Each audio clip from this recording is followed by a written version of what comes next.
All right, let's jump into this deep dive. We're going to be taking a look at a guide all about reaching that coveted 2400 rating in Battleground Blitz solo queue. Oh, yeah. So we're talking about that fast-paced 8 versus 8 action, and, Absolutely. it's solo duo queue, so you can bring a friend, but no full premates. Right. So this guide really emphasizes maximizing your personal performance, what you can do to make it difference, because you can't rely on that pre-made team synergy. Yeah, exactly. And it's packed with specific strategies for each role, insights on how to approach different maps, and even, common mistakes that people make and how to avoid them. Yeah, a lot of people, I think, fall into those same traps over and over again. I think so, too. And Blitz is such a fast-paced environment that you really have to learn to adapt quickly. Right off the bat, this guide dives into the fundamentals, and I think that's something people often overlook, especially, when they're trying to reach that higher level of play. I think that's often true. They think? I think they think. Oh, I've got the basics down. Yeah. I'm going to focus on, the fancy stuff. Yeah. Mm-hmm. But this guide stresses that mastering the basics, awareness, mechanics, game knowledge, all of that becomes even more critical in solo queue. Yeah, I mean, if you think about it, the fundamentals are what allow you to be consistent. Right. And when you're playing with a team of random players, consistency is key. Mm-hmm. You can't predict what your teammates are going to do. Right. So your own fundamentals have to be rock solid to make up for any inconsistencies that might arise. Exactly. You've got to be that reliable factor. Yeah. The anchor, almost. Mm-hmm. One thing that really stood out to me in this guide is the emphasis on fighting on objectives. And this is something that we see, across the board in all levels of play. Yeah. There's this tendency to chase kills, to pad those damage meters. Oh, yeah. Look at me, I'm doing the most damage. It's that ego. It's the ego, right? Yeah. But in Blitz, it's really about being on that point, on that flag, or on that cart. And this guide really hammers that home. Yeah, because at the end of the day, kills don't win games. Exactly. Objectives win games, right? They do. And in Blitz, those captures are so fast, 4 seconds. Yeah. One well-timed stun. Boom, game over. Silence. You've captured the base. A base is yours. And I think that's what makes it so exciting, is because those plays, that might seem small in a regular battleground. Right. Have this huge impact in Blitz because those points rack up so quickly. Think about it. If you're off chasing kills, while your team is struggling to capture a base, you're essentially losing points. Right. You're actively hurting your team at that point. Exactly. You're not contributing to the win condition. And in Blitz, that's everything. So it's not even just a neutral action. It's actively bad. Right. Yeah. It's like a dead DPS to 0 DPS. Exactly. Right. And a DPS that's far away from the objective is barely doing any DPS. Exactly. It's about efficiency, making every action count. Towards that ultimate goal. And I think that leads us perfectly into the next crucial skill that the guide emphasizes. Positioning and awareness. Oh, for sure. And this is another one that, it seems basic. Mm-hmm. But in Blitz, where everything is happening so quickly, right, it becomes like this next level skill, this mental juggling act. Yeah, it's almost like you need to develop a sixth sense. Yeah. You've got to be aware of where your teammates are, where the enemy is, where the objectives are, all at the same time. Yeah. And you have to anticipate what they're going to do next. Exactly. Anticipation is key, especially when you're dealing with stealth classes. Right. That rogue who suddenly pops up behind you and starts capping a base. Like a ninja. Yeah, exactly. You can't always rely on your teammates to call those things out. You have to be the one who's scanning the map, counting enemy players, and thinking, where could that missing rogue be? The guy gave this great example of, a rogue using that Into the Shadows rune, the one that gives you that temporary stealth, to sneak behind enemy lines and capture a base while everyone's in that massive mid-map brawl. Oh, yeah, that's classic Blitz strategy. Yeah, it's like they're playing a different game sometimes. And you have to be ready for it. You can't afford to be tunnel visioned on your current target. Right. You have to be constantly aware of the bigger picture. Because one small lapse in awareness can cost you the entire match. Yeah, those small mistakes get magnified in Blitz. For sure, and that's what makes it so challenging. And so rewarding. And rewarding, exactly. All right, so you've got map awareness down. You're checking the map constantly. What's next? So let's talk about efficient targeting. Okay, so it's not just about doing damage. Right. It's about doing damage to the right target at the right time. Precisely. How do you decide who to go after? Well, this guide suggests something that I think is really interesting. It's focusing on the enemy's burst DPS early on to force out those healer cooldowns. That's counterintuitive. It is, right. You'd think, go after the healer, get him out of the fight, but...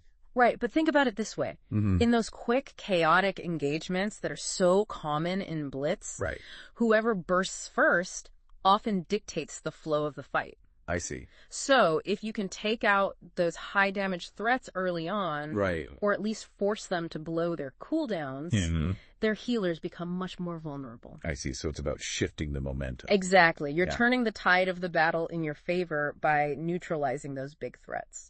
So you're not just mindlessly attacking whoever's closest. No. You're thinking about the overall impact.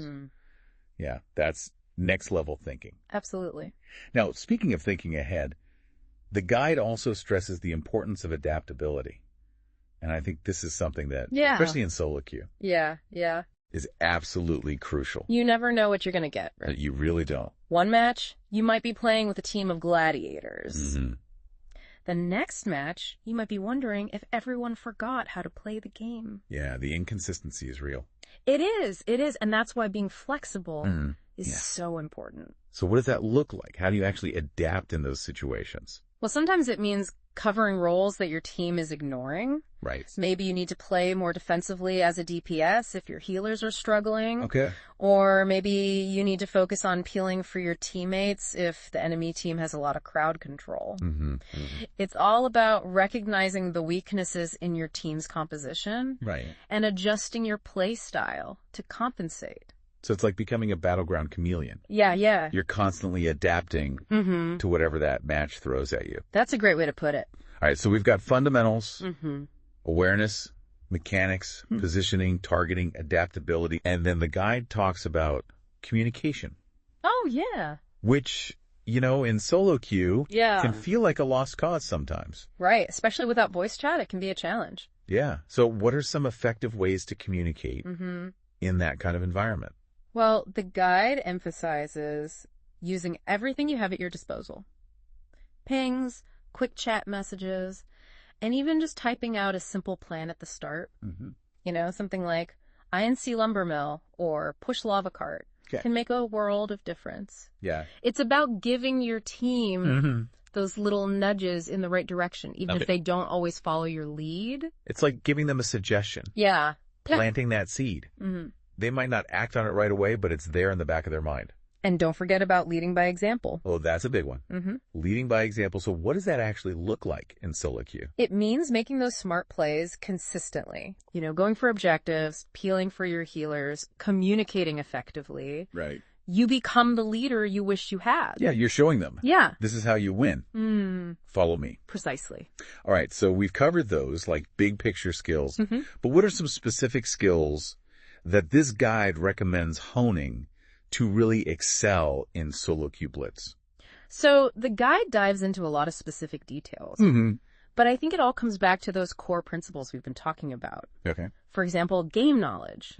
It's not just knowing the layout of the maps. Right. It's knowing things like where those power-up runes spawn, understanding the win conditions for each map, recognizing the strengths and weaknesses of different classes. Right. It's about having that deep understanding of the game that allows you to make those informed decisions in the heat of the moment. Like knowing when to grab that shield of protection rune before a big team fight. Exactly. Yeah. Those little things can make a huge difference. Right.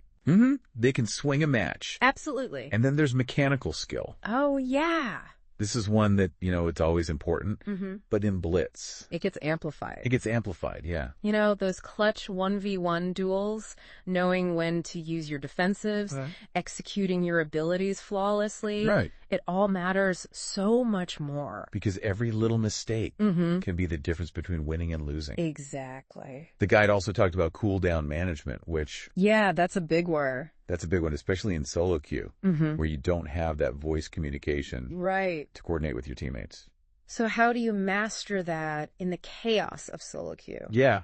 I mean, it's so easy to just panic and blow all your cooldowns at the first sign of trouble. Right, or hold on to them for too long. Yeah, or save them for that perfect moment that never comes. Yeah. It's about finding that balance, knowing when to hold back, when to go all in, and when to use those cooldowns offensively. It's a skill that takes time and practice to develop. Yeah, it's almost like a sixth sense you develop over time. Yeah, you start to anticipate those key moments. And, instinctively, when to use those cooldowns for maximum impact. The guide also mentioned that there are some add-ons that can help track enemy cooldowns. Oh, yeah, those can be super helpful. Yeah, they can give you that extra edge. Especially when you're trying to coordinate with teammates who you can't talk to. Right. If you see that the enemy mage just blew their ice block, you can ping them as a target and let your team know that it's a good time to go in for the kill. Now, on top of those more, technical skills, the guide also emphasizes the importance of patience and mental resilience. Oh, those are huge, especially in solo queue. Yeah, because let's face it, solo queue can be a roller coaster of emotions. Yeah, you're going to have those matches where you get terrible teammates, where you feel like you're carrying the entire team on your back. Right. And those losses can be really frustrating. Yeah, they could be tilting. Absolutely. But it's important to remember that even the top players in the world lose games. Yeah. It's part of the game. You can't win them all. Exactly. It's about focusing on those small improvements and maintaining a positive mindset. One of the things that the guide mentions is that the top players, they often have a win rate that's just slightly above 50%. Really? Yeah, so it's not about winning every single match. It's about making those smart decisions consistently. Right. And over time, those small advantages will add up. So it's a marathon, not a sprint. Exactly. Yeah, it's about consistency and continuous improvement. Absolutely. All right, I think that's a fantastic foundation for anyone looking to improve their solo queue blitz game. But now, let's get into the nitty-gritty. All right. Let's talk about those role-specific strategies. Yeah, let's break it down. Because, DPS, tanks, and healers, they all have to adapt their playstyle in solo queue. They do. And understanding those nuances can make a huge difference. So let's start with the most common role. DPS, the damage dealers. Right. The ones who are often expected to carry the team. Yeah, so how does a solo queue DPS maximize their impact and actually carry their team to victory? Well, the first thing to remember is that dishing out damage is only part of the equation. Okay. It's not enough to just top the meters. Right. You have to be a smart damage dealer. You have to have a purpose. Exactly. You need to understand the flow of the fight. Okay. Identify those key targets and make those crucial decisions about when to burst, when to control, and when to peel. So you're thinking strategically. Absolutely. They're not just a damage bot. No, you're a playmaker. Yeah. You're the one who's dictating the pace and flow of the battle.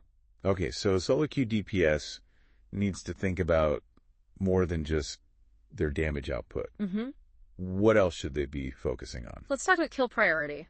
In a longer team fight, going for the enemy healer is usually the right call. Right. But in Blitz, with those quick, chaotic engagements, sometimes bursting down a high damage DPS first is actually the better play. Really? Yeah, because if you can eliminate that threat early on, the enemy team's healing becomes much less effective. So it's like you're crippling their offensive power. Exactly. Before it even has a chance to ramp up. And it puts their healers in a really tough spot because they're forced to choose between trying to keep their DPS alive or letting them die and focusing on other targets. It's a lose-lose situation for them. It can be, yeah. And that's where a solo queue DPS can really shine. Absolutely.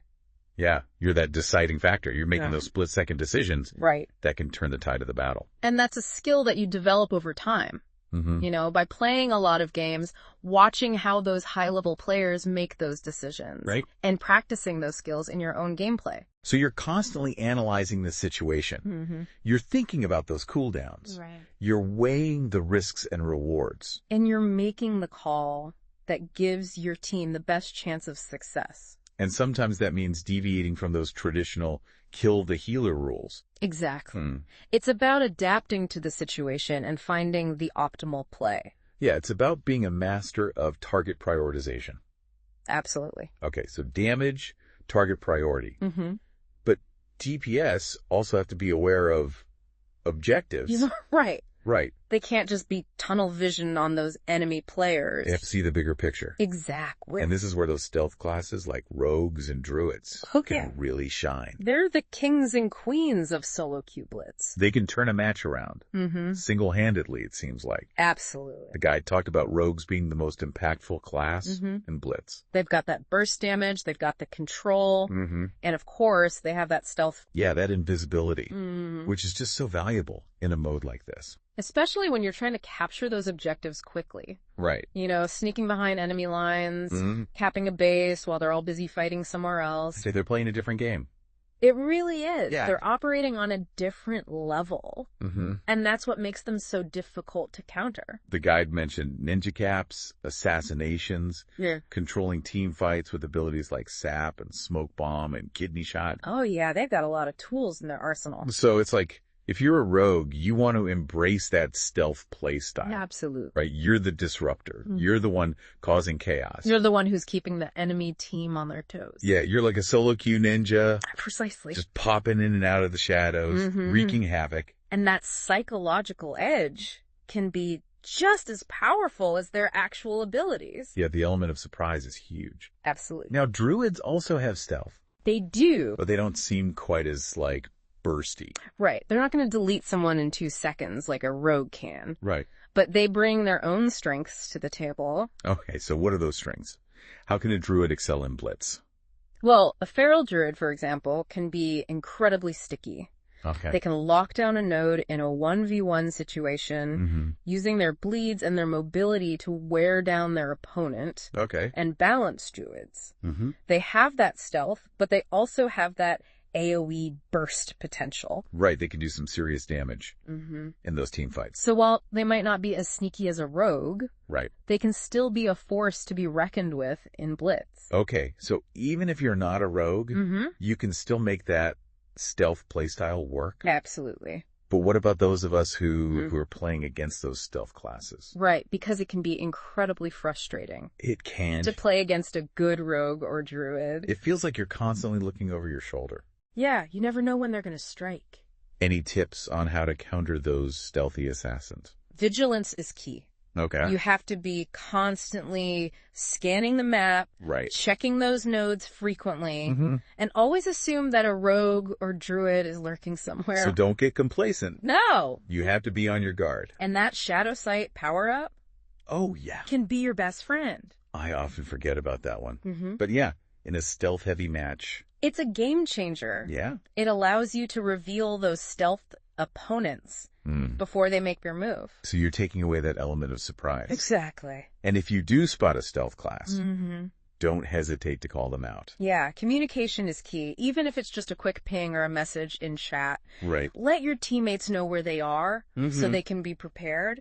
Because even if you can't stop them yourself, right, that heads up can make a world of difference. You can prevent those ninja caps. Right. Those crucial picks. Okay, so stealth classes, definitely a force to be reckoned with.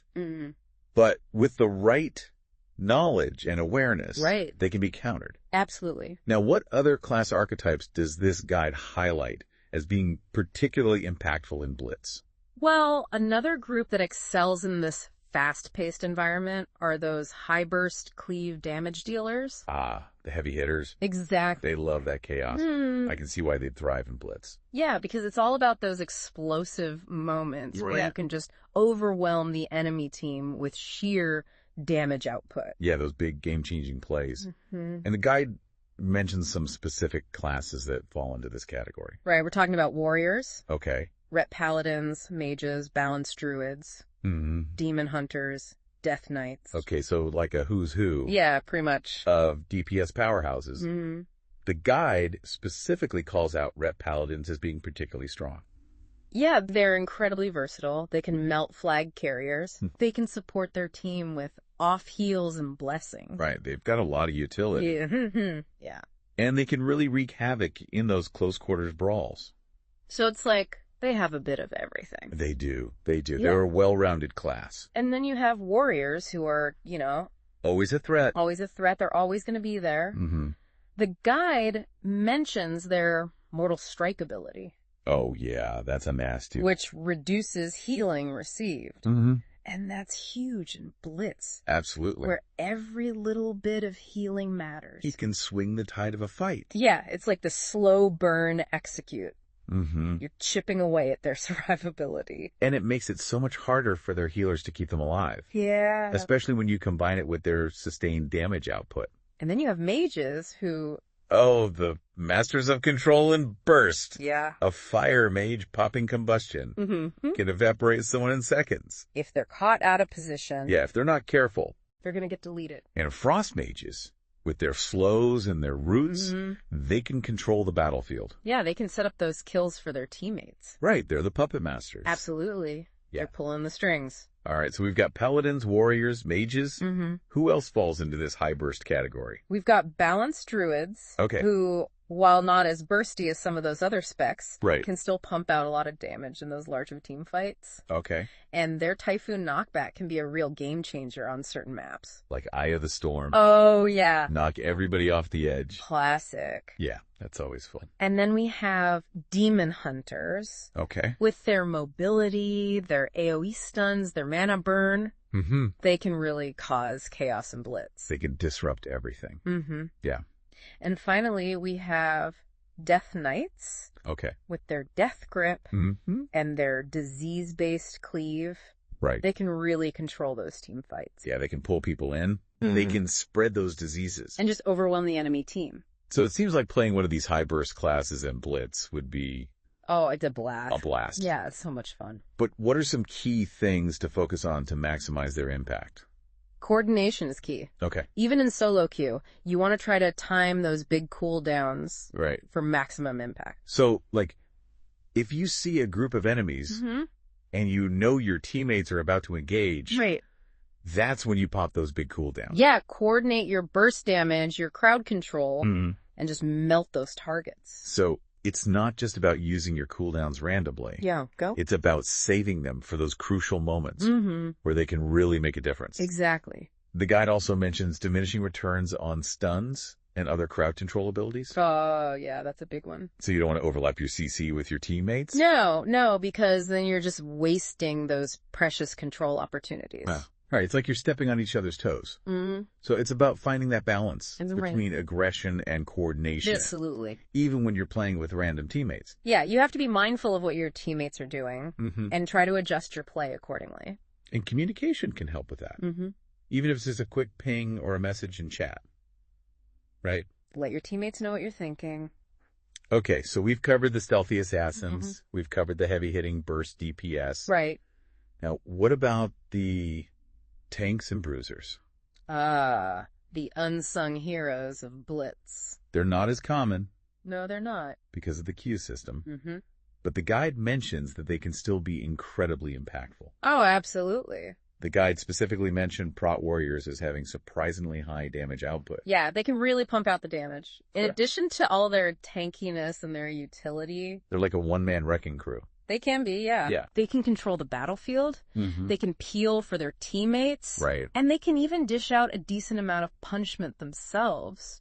And then you have Guardian Druids with their mobility and their stealth. They're incredibly strong, too. They can do it all, it seems like. Oh, yeah. They can hold down a node. They can carry the flag.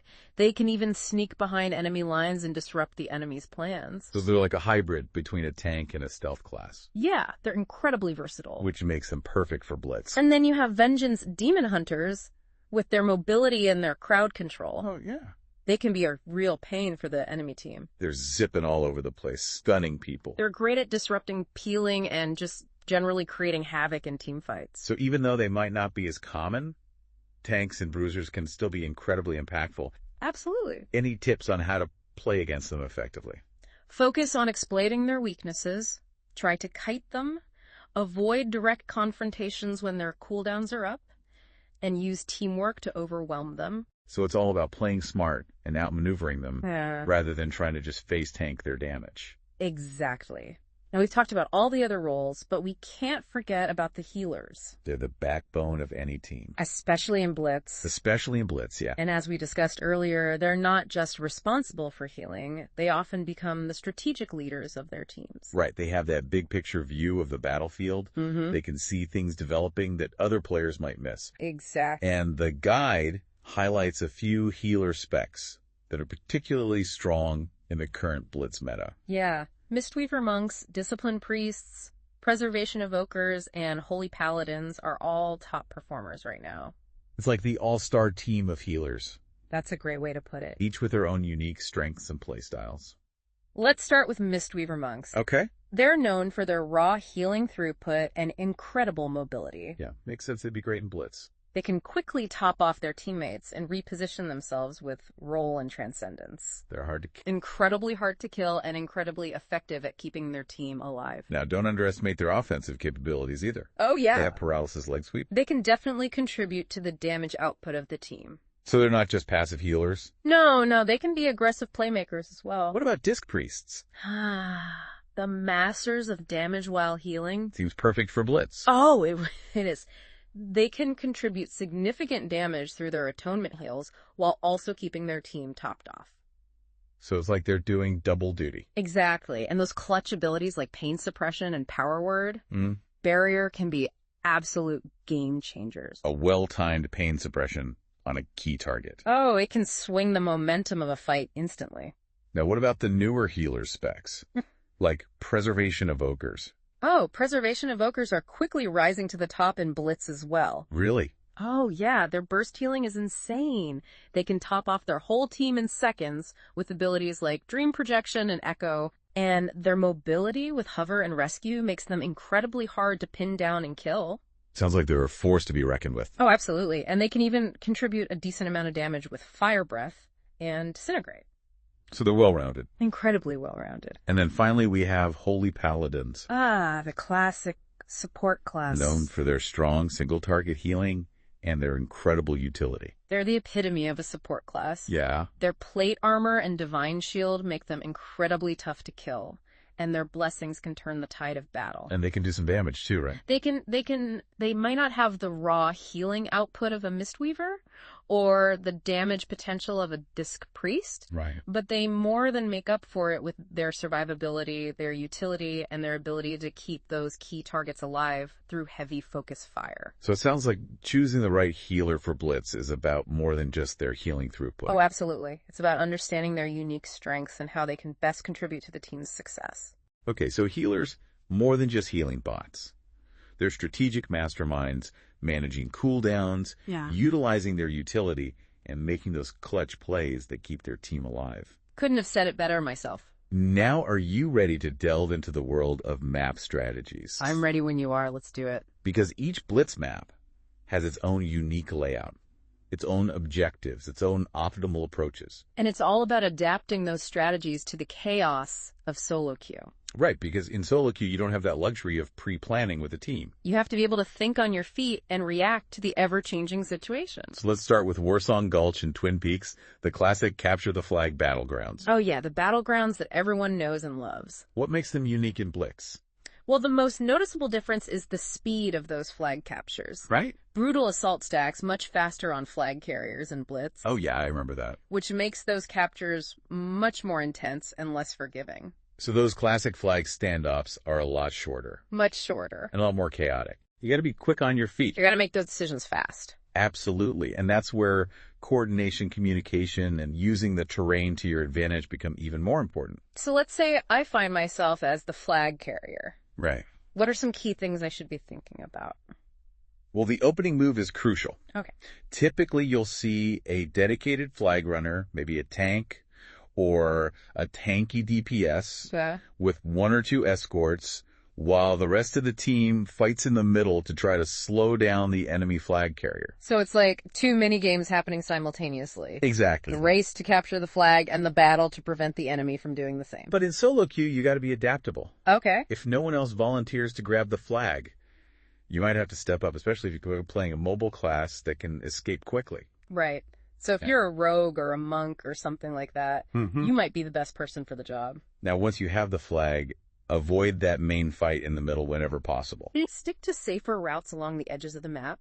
Utilize those movement abilities and shortcuts, and communicate your route to your team so they can provide support if needed. The guide mentioned using the tunnel and the ramp as popular routes in Warsong Gulch. Yeah, those are good ones. And the main ramp or the side ledge in Twin Peaks. Those are solid options as well. It's all about using the terrain to your advantage. Exactly. Think like a parkour expert, using the environment to your advantage. And once you're on your side of the map, try to link up with your healers. Ooh, they'll appreciate the company. Right, because running away from your healers is a recipe for disaster. Now, when both teams have each other's flags, things get really interesting. Oh, yeah. It becomes a showdown to see who can take down the enemy flag carrier first and secure the capture. And that's where that quickly stacking brutal assault debuff really comes into play. Oh, yeah, you got to take down that flag carrier before they become an unkillable juggernaut. Right, you have a very limited window of opportunity. Coordinate your team's burst damage, crowd control, and focus fire to bring them down before they get too many stacks.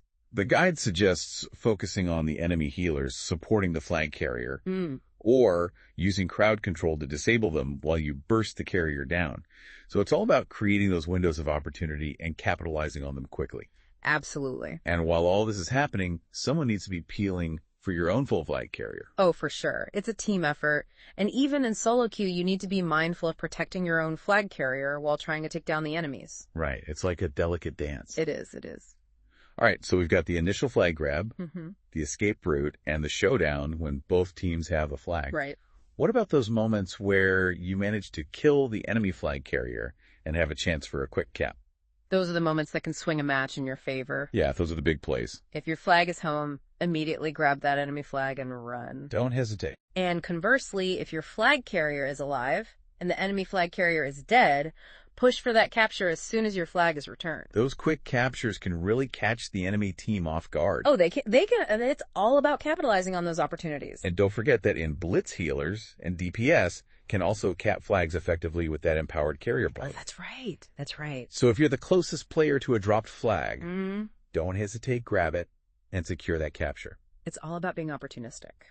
All right, so that covers the basics of flag carrying and team fighting in WSG and Twin Peaks.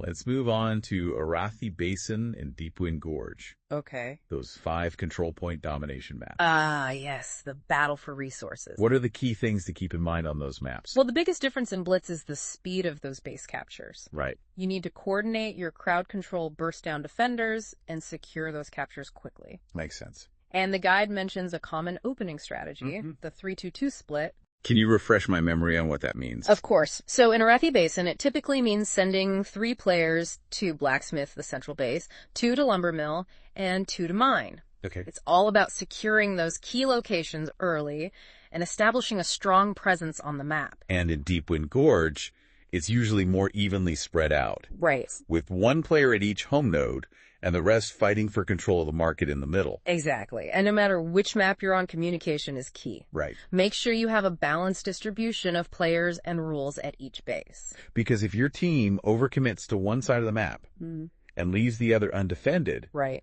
you're going to have a bad time. What happens once you've captured a base?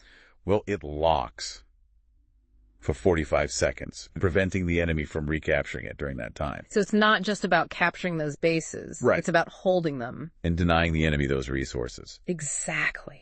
The guide talked about spinning as a key strategy for interrupting enemy captures. Oh, yeah. Spinning is crucial in Blitz. What exactly does that involve? Spinning is all about interrupting those enemy capture attempts, essentially resetting their progress. Okay. You can do this by damaging or crowd controlling the player who is trying to cap the flag. So even if you're outnumbered, you can still buy time for your team to arrive. Absolutely. By constantly interrupting their attempts. Now, what if you're defending solo and the enemy team is closing in?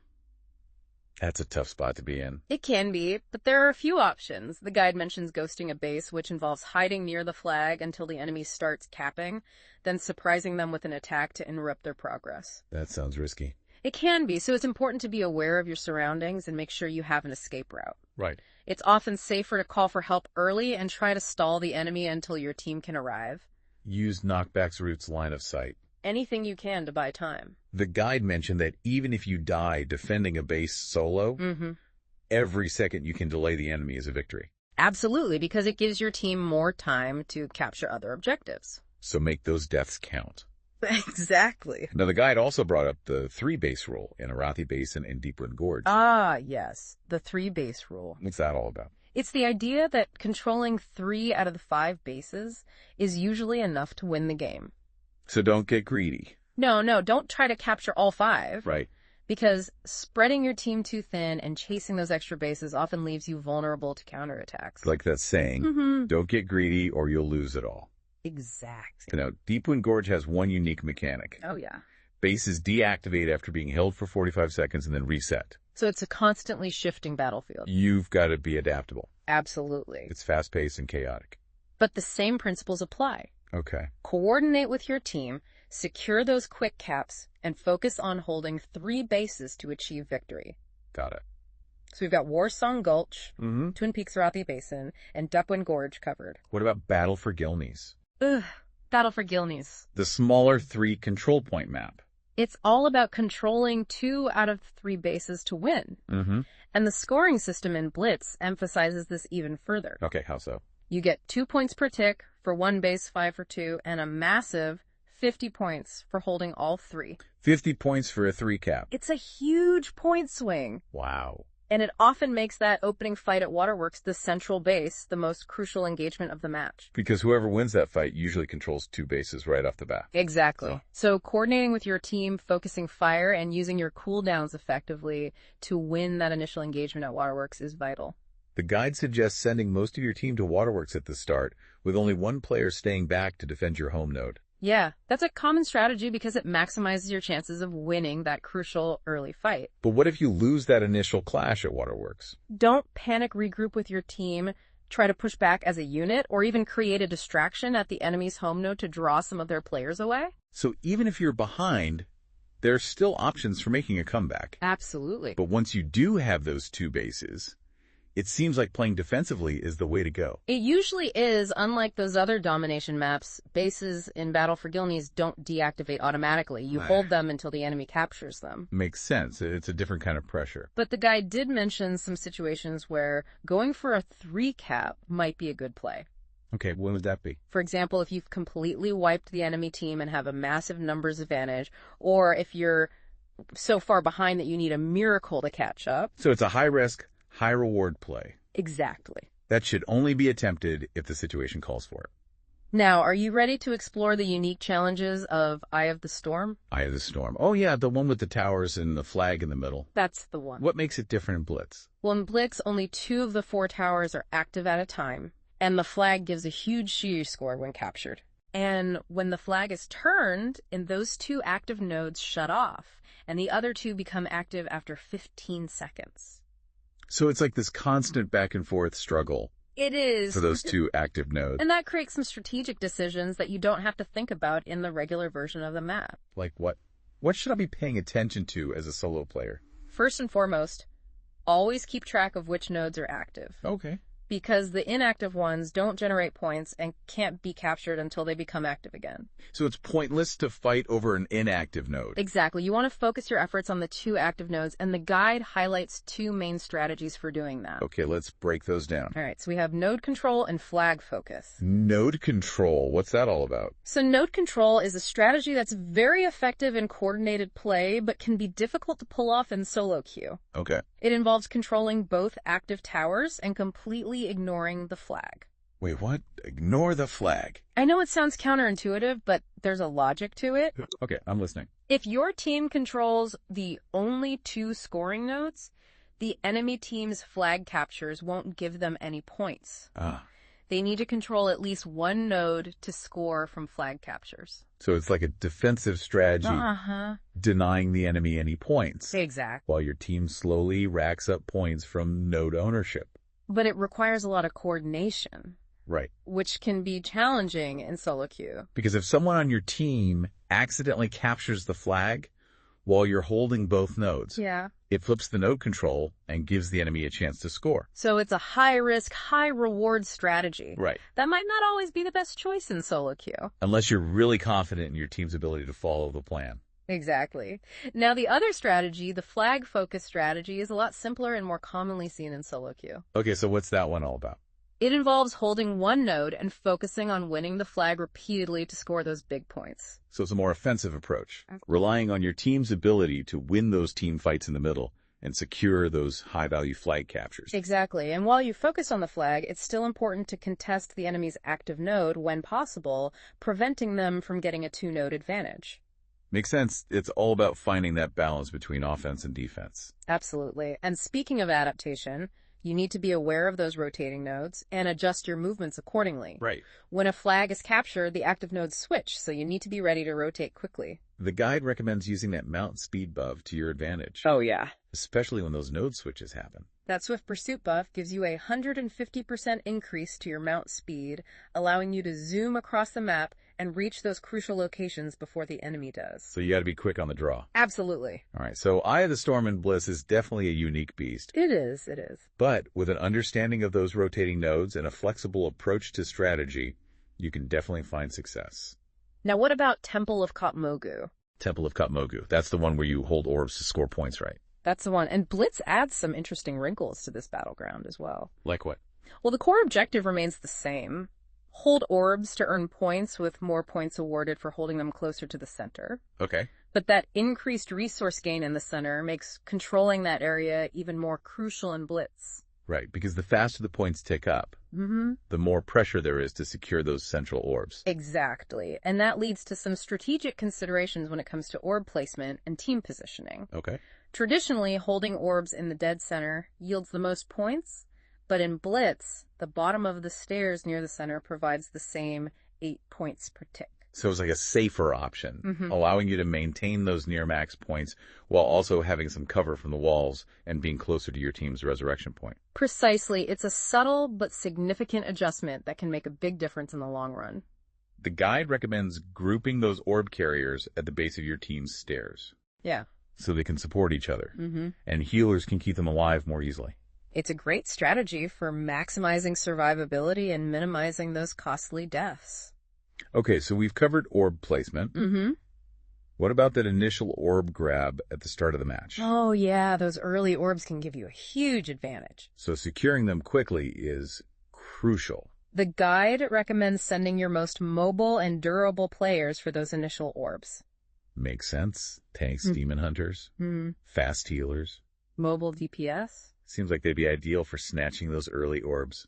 What if you're not one of those classes, though? Yeah. Should you still go for an orb? It's a good question.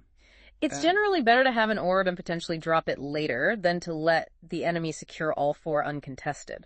Right. Denying the enemy those points is crucial for keeping the game close. Now, one important thing to remember is that the longer you hold an orb, the more damage you take from that Growing Fury debuff. Right. It increases your damage taken with each stack, and it can become pretty overwhelming even for tanky classes. Exactly. So it's important to know when to retreat, drop the orb, and let your team reset the fight. Right. Don't be afraid to sacrifice an orb to save your life. And healers don't blow those big cooldowns trying to save an orb carrier who's already doomed. Save those cooldowns for a winnable situation. Okay, so orb placement, grabbing those initial orbs, right, yeah. Knowing when to retreat. Those are all important elements of the Kotmogu strategy. What about team fighting and target priority? Well, enemy orb carriers should always be your primary focus. Okay.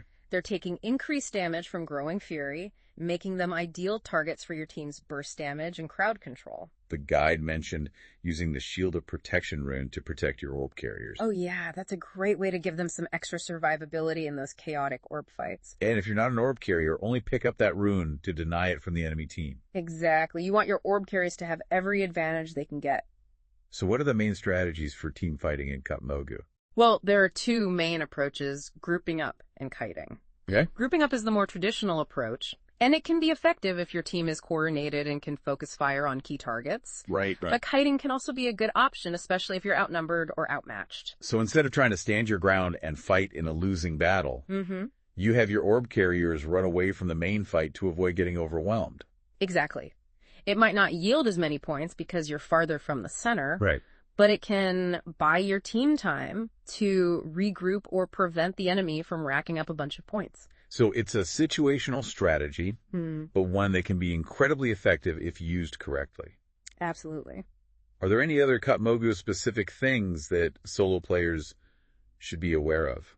Respawn management is crucial in Katmogu. Those graveyards are located at the corners of the map, so if you die, you have a long run back to the action. Right, so every death is a significant setback, both in terms of lost time and potential points for the enemy team. Exactly. Try to coordinate pushes with your teammates and be mindful of the respawn timer. If you wipe the enemy team or kill their orb carriers, that's your chance to reposition your orbs, secure a favorable position, and maximize your point gain.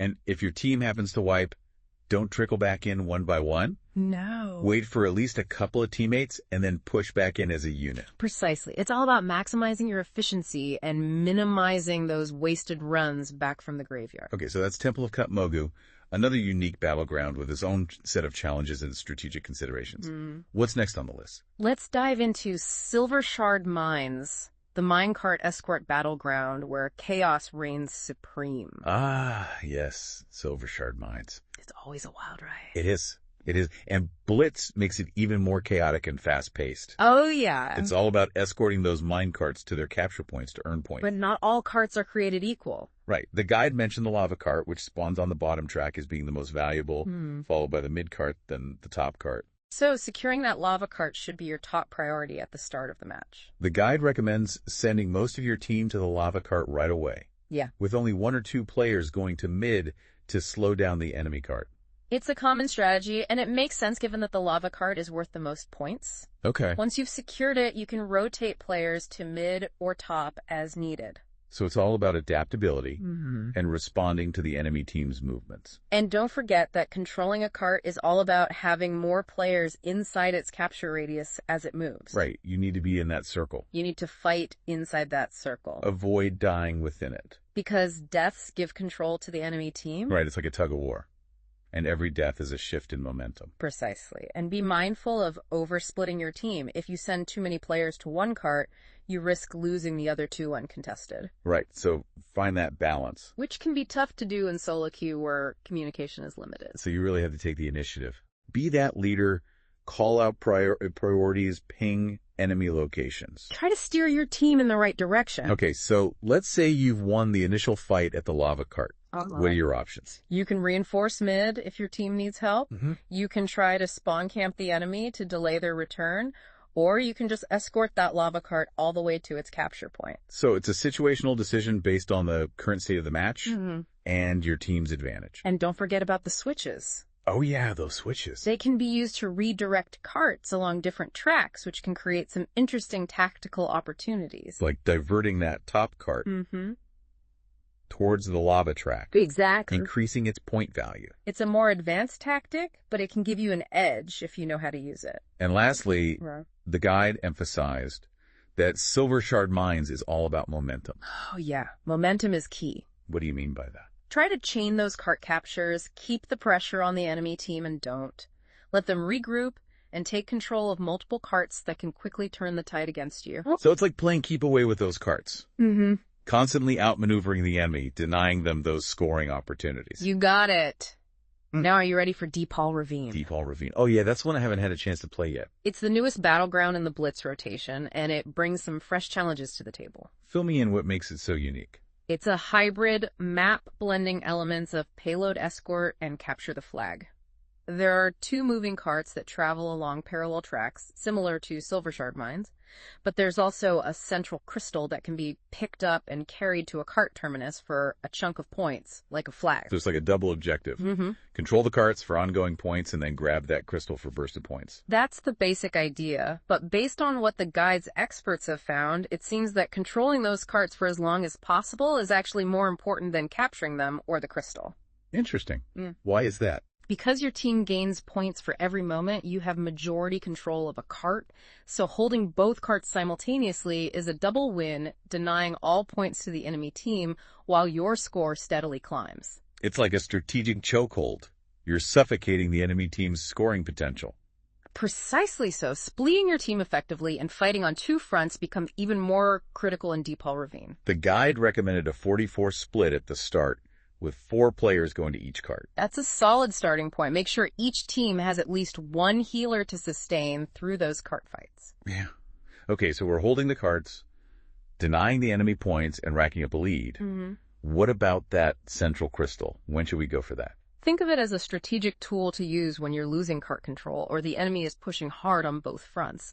That crystal can be a game changer, providing a burst of points to catch up or extend your lead. Makes sense, but grabbing the crystal takes one player out of those card fights, right? That's the trade-off. You've got to weigh the potential point gain against the risk of weakening your presence on the carts. It's all about those strategic decisions, those calculated risks.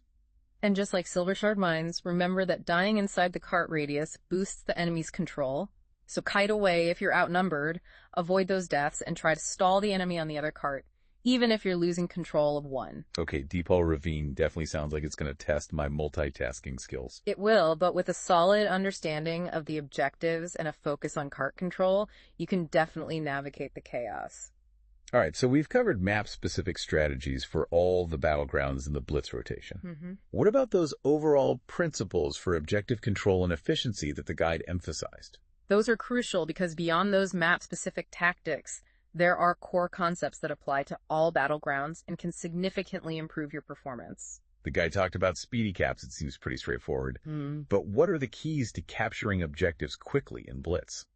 Coordination, crowd control, and awareness of openings. Remember, those capture times are super short, just 4 seconds for nodes, so you have to be decisive and efficient in your execution. So if we're assaulting a base with one defender, coordinate a stun with your teammates and then instantly click the flag? Exactly. Those 4 seconds fly by, so capitalize on every opportunity. Classes with pets like hunters and warlocks are great for this because those pets act as extra crowd control, buying those precious seconds.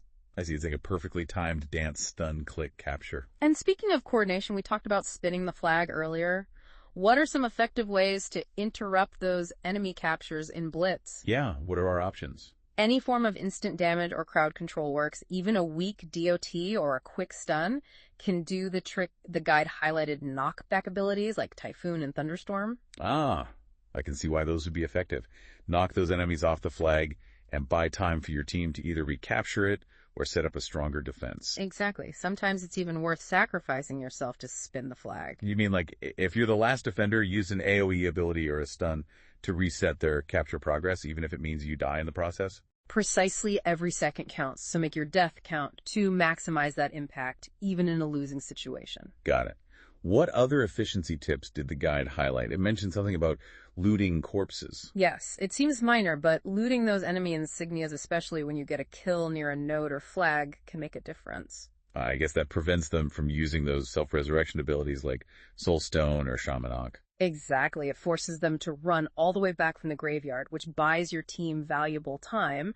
Those little things can add up. Now, the guide also talked about optimized rotations, which makes it sound like we're raiding, not battling. How does that apply to battlegrounds? Think of it as minimizing wasted time and always heading towards the most impactful location on the map. So if I just finished capturing a base, don't stand around admiring my work. Mount up and head to the next objective. Exactly. And if you see a base that's unguarded or weakly defended, don't hesitate to break off and secure. That objective time is of the essence in Blitz. It's all about being proactive and making those smart decisions about where your presence is most needed. Now, we've talked about power-up runes, especially in the context of countering stealth classes, but the guide also emphasizes their general importance for objective control. Yeah, those runes can be game changers. What are some of the most powerful ones to watch out for?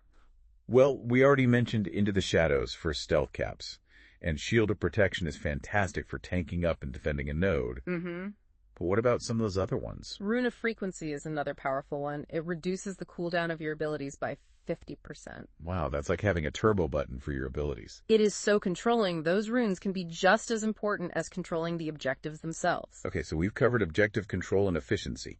Now let's talk about those chaotic team fights that are inevitable in Blitz. Team fights are where those individual skills and strategies really come into play. Absolutely. So what are the key things to keep in mind when those big brawls erupt? Well, before you even engage, take a second to assess the situation. How many enemies? Where are their healers? Any environmental hazards? Right, because blindly charging in is usually a one-way ticket to the graveyard. Exactly. And try to sync your arrival with your teammates, too, going in solo several seconds before everyone else is just asking to get focused down. It's all about choosing your battles and making sure you have at least some backup before you commit. Now, once the fight is underway, focus fire becomes crucial. But this is solo queue. How do you focus fire effectively without voice comms? It's not always easy, but It's possible. Pay attention to who your teammates are already attacking. Assisting them and helping secure that kill is almost always the right play. Right, because spreading your damage across multiple targets isn't going to get you anywhere. It's like the old saying, divide and conquer, but in this case, it's more like unite and conquer. Exactly. Use those in-game targeting tools, target enemy and nameplates, to quickly find low-health enemies that need to be finished off. Those can be helpful, especially in the heat of battle, when it's hard to keep track of everything. And if no one else is calling targets, take the initiative, ping, or mark a squishy target.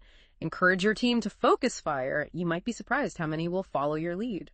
So even in solo queue, you can create those moments of mini coordination that can turn the tide of a team fight. Absolutely. And while you're focusing on dealing damage, don't forget to peel for your healers and disrupt those enemy casters. Right. Sometimes you have to be the hero and protect those support players who are keeping you alive. A well-timed interrupt on an enemy healer or a stun on a melee who's diving your backline can make all the difference. So it's about being aware of the entire fight, not just your own personal duel. Exactly. Now, AoE abilities and crowd control can be incredibly powerful in team fights, but the key is to use them effectively and avoid overlapping with your teammates. So don't just spam your AoE abilities as soon as they're off cooldown. No. Wait for the right moment, coordinate with your team, and make sure you're not wasting those precious control opportunities. Exactly, and remember those diminishing returns on CC. You don't want to blow a stun on someone who's already immune. Now, there's also the concept of kill trading, which can be helpful in those chaotic situations where you find yourself outnumbered. Kill trading, what's that all about? It's the idea that even if you're going to die, you can still make the enemy team pay a price. So if you're facing 5 enemies and you know you can't win, focus on taking down 1 or 2 of them before you go down. I get it. Even though you're technically losing the trade, you're evening out the odds for your team and making it easier for them to clean up the remaining enemies. Exactly. And sometimes the best play is to simply reset the fight entirely. Reset? What do you mean? If the enemy team has used all their cooldowns, or if your team is losing badly, it's often better to retreat, regroup, and wait for reinforcements. Right, because trickling in one by one just feeds the enemy kills. Yeah. And makes it impossible to mount a counterattack. Exactly. It's about knowing when to cut your losses and regroup. And even without voice comms, you can encourage your team to fall back and reset by using pings or typing in chat. Absolutely. You might not be able to lead them with your voice, but you can definitely lead them with your actions and your communication. Okay, so we've got focus fire peeling, AoE and CC management, kill trading and resetting. It's a lot to think about in those team fights. It is, but with practice, those decisions become more intuitive. Now let's shift gears and talk about cooldown management. Cooldown management, a topic near and dear to my heart. I'm always trying to get better at using those cooldowns effectively, especially in solo queue. It's a skill that can truly elevate your game. Cooldowns are your resources, and using them wisely can make all the difference. The guides stress the importance of tracking enemy cooldowns both mentally and with add-ons. Absolutely. Knowing when an enemy has blown a major defensive or offensive cooldown can completely change your approach. Like knowing if that mage just popped ice block or that warrior used their avatar. Exactly. You can then prioritize them as targets or adjust your strategy accordingly. The same goes for those big offensive cooldowns. If you see that enemy DPS popping their Avenge and Wrath or Combustion, you can either weather the storm or try to disrupt it. So if you're playing a class with strong defensive cooldowns, you might try to survive that initial burst, while a class with strong crowd control might try to lock them down and prevent them from wreaking havoc. It's all about making those split-second decisions based on your class and the situation. And communication can be helpful even in solo queue. A simple message like, "Mage no ice block, kill him next," can focus your team's attention and secure that crucial kill. Exactly. Now, it's not just about tracking enemy cooldowns, it's about using your own cooldowns effectively. The guide recommended pre-planning your cooldown usage for specific scenarios, like, if I get stunned, I'll immediately trinket and pop my defensive war, or I'll save my offensive cooldowns for when the enemy healer is crowd controlled. That's a great approach. It's all about thinking ahead and having a plan for those crucial moments. And watching high-rated players can also be helpful. Seeing how they manage their cooldowns can give you insights and help you improve your own decision-making. Absolutely. Learn from the best. Now remember those win conditions we discussed earlier for each map. Understanding those and using your cooldowns strategically can make a big difference. Right, like saving those offensive cooldowns for when you have a chance to burst down the enemy flag carrier, or using defensive cooldowns to protect your team when you're trying to hold a base. It's all about adapting your cooldown usage to the specific win conditions of each map and the ever-changing flow of the battle. Okay, so cooldown management in solo queue is all about awareness, planning, and adaptability. Speaking of adaptability. Yeah. Let's talk about decision-making in solo queue. It can be a real challenge, especially when you're relying on random teammates who don't always make the best choices. It's definitely a unique skill to master in solo queue. You have to be prepared to think on your feet, adapt to those unpredictable situations, and often take on a leadership role to guide your team to victory. So what are some strategies for making smart decisions and influencing your team's actions when you don't have the luxury of voice comms? Embrace the tools you duo, have the map pings and the chat. Right, we talked about those earlier, but it's worth repeating. Pings and quick chat messages are your lifeline in solo queue. Absolutely want your team to attack a specific location. Ping the map or the flag enemies incoming.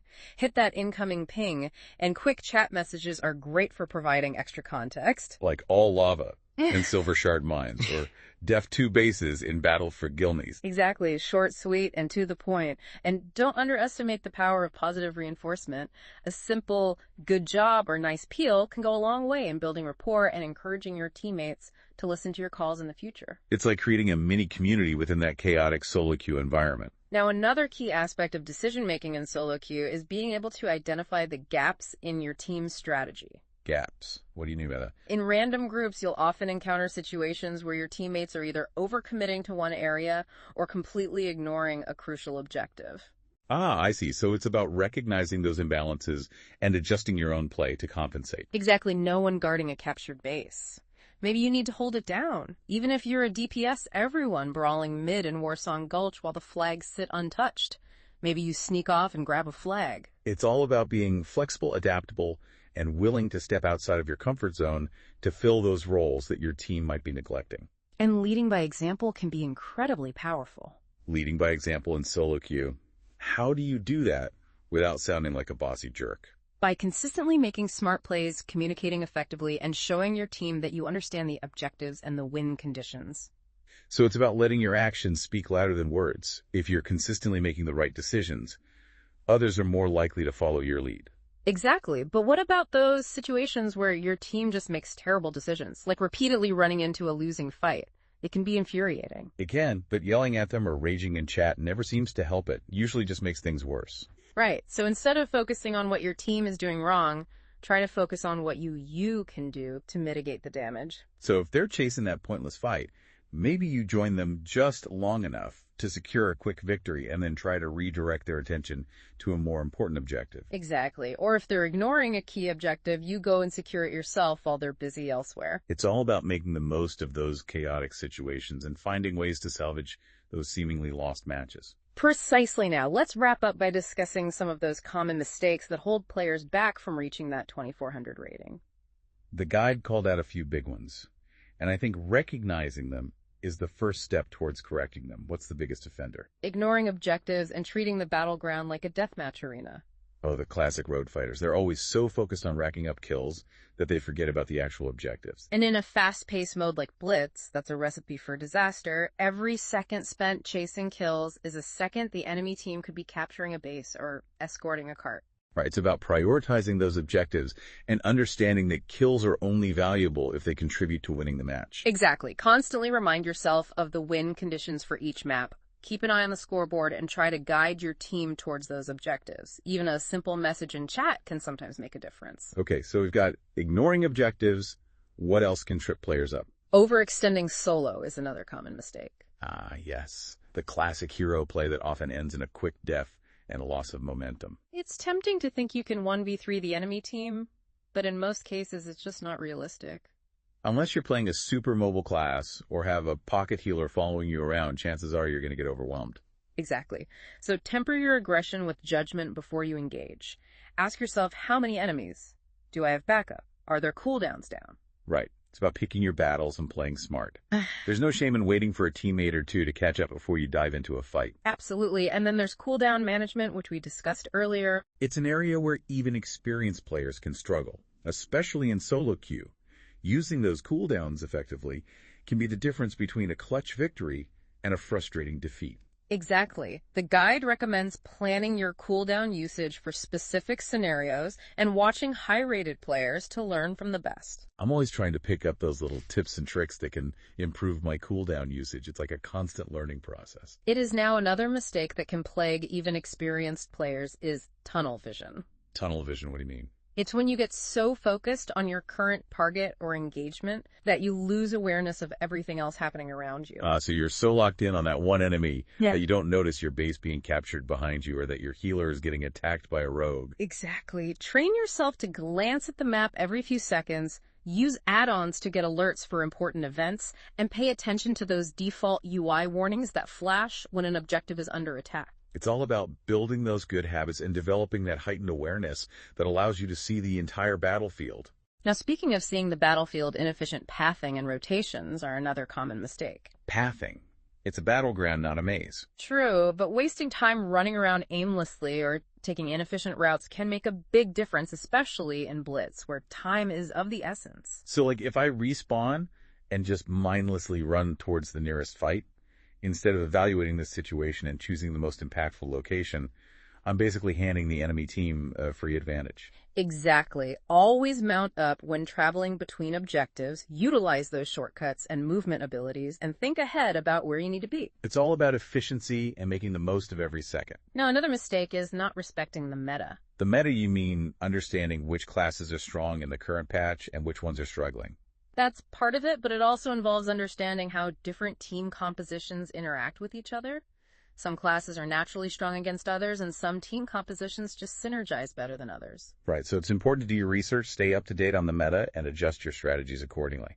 And don't underestimate those off-meta classes or specs. A skilled player can make any class work in Blitz, and sometimes those unexpected picks can catch your opponents off guard. Okay, so respecting the meta, but also being willing to break the mold when the situation calls for it. Exactly.